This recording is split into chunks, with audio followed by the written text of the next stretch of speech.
এইখানে যারা English medium পড়ে, একটু আগে স্যার তার প্রবন্ধের মধ্যে বলেছেন যে তার মধ্যে একটা বিরাট অংশ মানসিকভাবে বিদেশি। তো সেই জন্য আমরা এই চেষ্টাটা করছি। এটা গভর্নমেন্ট করলে অনেক বড় আকারে গভর্নমেন্টকে করতে হবে।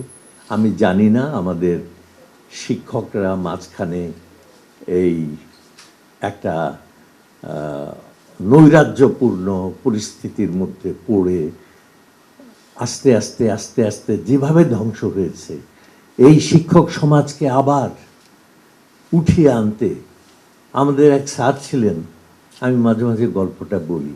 আমাদের এক স্যার ছিলেন, তার হাতে একটা লম্বা লাঠি থাকতো, উনি জিওগ্রাফি পড়াতেন। তখন আমরাও ক্লাস 6-এ পড়ি। তো ওই বসেই বলতে বলতে, এই যে দেখ ব্লাডিভস্টক, আমাদের দিকে তাকিয়ে ওই লাঠি দিয়ে দেখি যে লাঠিটা ঠিক ব্লাডিভস্টকের উপরে। এই মাস্টার আমরা কোথায় পাবো? কেমন? আমাদের এক স্যার ছিলেন, ওই যে no sooner had I reach the station then this train started, এরকম আছে না?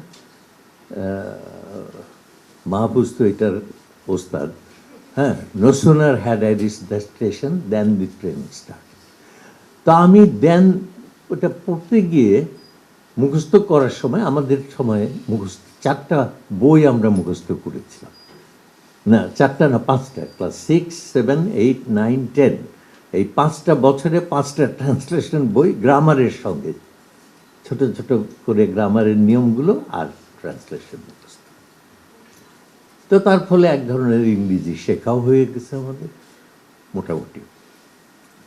তো আমি মুখস্থ করছি, তারপরে ওই দেনে এসে আমার ধাক্কা খেলো, কারণ এটা তো টাইম নিয়ে কথা।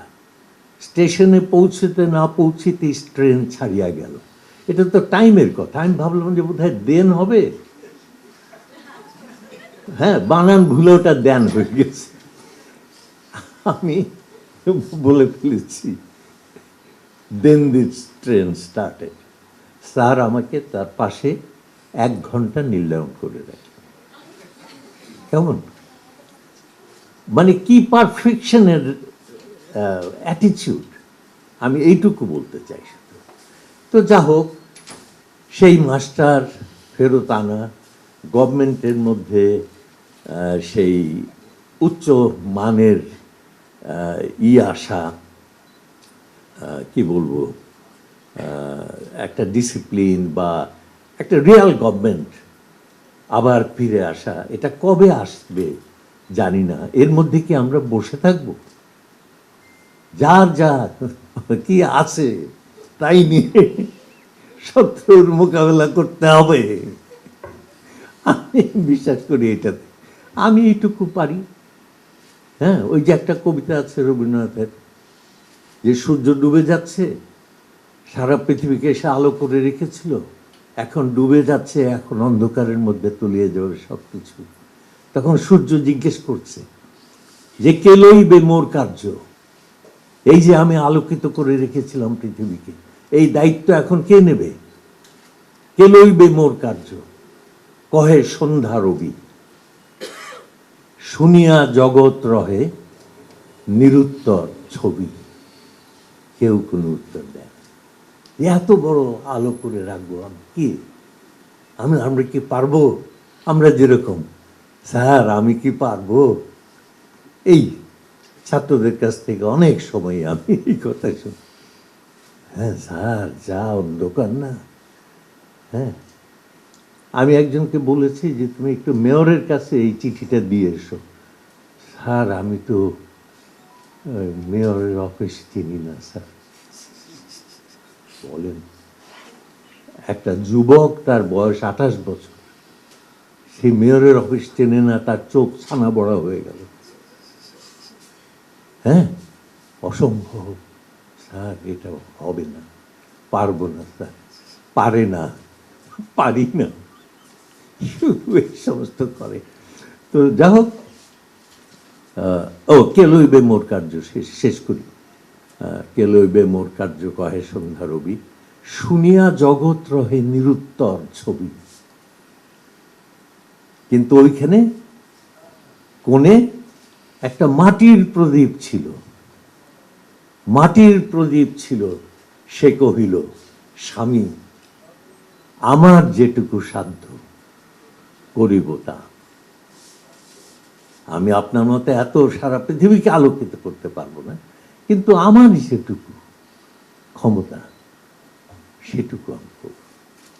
তো আমরা সেই চেষ্টাটাই করছি, এমন কিছু না, অতি সামান্য।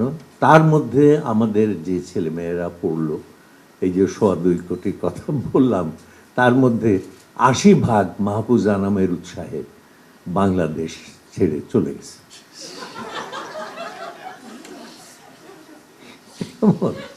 এবং তাদের উৎসাহ দেওয়ার জন্য স্টেডিয়াম ভাড়া করে, কেমন, এবং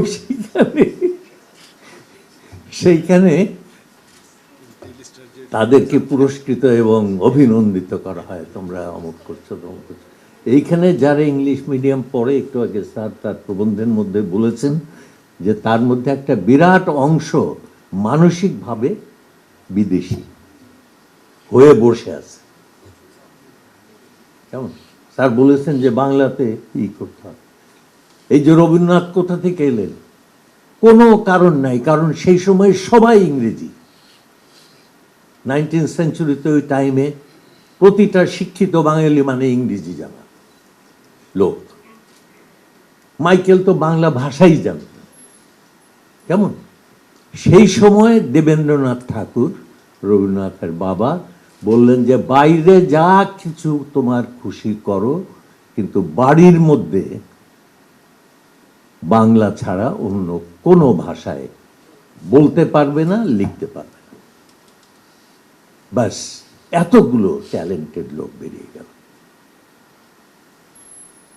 কেমন এই যে মাইকেল শুরু করে দিয়েছিলেন ইংরেজিতে, কেমন তখন সেই কি নাম ওনার, বেতুন সাহেব আরেকজনকে জানিয়েছিলেন, ঠিক মাইকেলকে ডিরেক্টলি না, ও খুব বড় কবি, ও বায়রনের সমান। কারণ তখন সারা ইউরোপ মনে করতো যে বায়রন ইউরোপের শ্রেষ্ঠ কবি, এমনকি গেটে নিজে মনে করতেন যে বায়রন ইউরোপের শ্রেষ্ঠ কবি। কেমন তো তো তখন বেতনই করলে যে ও অনেক বড় কবি, বায়রনের সমান কবি, কিন্তু বা ইংরেজি সাহিত্যে একটা বায়রন আছে, আর একটা বায়রনের দরকার, ওকে বাংলায় লিখতে বলো। কেমন মাতৃভাষার মধ্যে দিয়ে যে খেলা চলে, এটা তো খুবই কঠিন। অন্য কিছুতে মুখস্থ করা ভাষা দিয়ে কি ওই লীলা, এখন শেক্সপিয়ার কি তার এই ইংরেজি লিখতে পারতেন ফরাসি ভাষায়? ধরা যাক এটা সম্ভব না। তো যা হোক, এটা আমরা এই জন্য এই চেষ্টাটা করেছি। আমরা ঠিক ডেমোক্রেটাইজ করতে পারলাম না স্যার, কিন্তু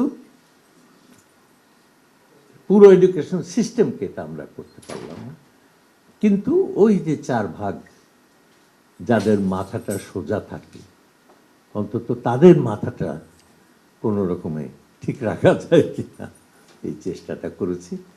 আপনার খুব সুন্দর প্রবন্ধ, সুচিন্তিত, এবং যে প্রেক্ষাপট থেকে আস্তে আস্তে এসে আপনি শেষে আমাদের দেশের খুব প্র্যাকটিক্যাল সমস্যাগুলোকে আপনি যেভাবে দেখিয়েছেন, এটা খুবই আনন্দ দিয়েছে এবং আশা করি সবার কাছে ভালো লেগেছে।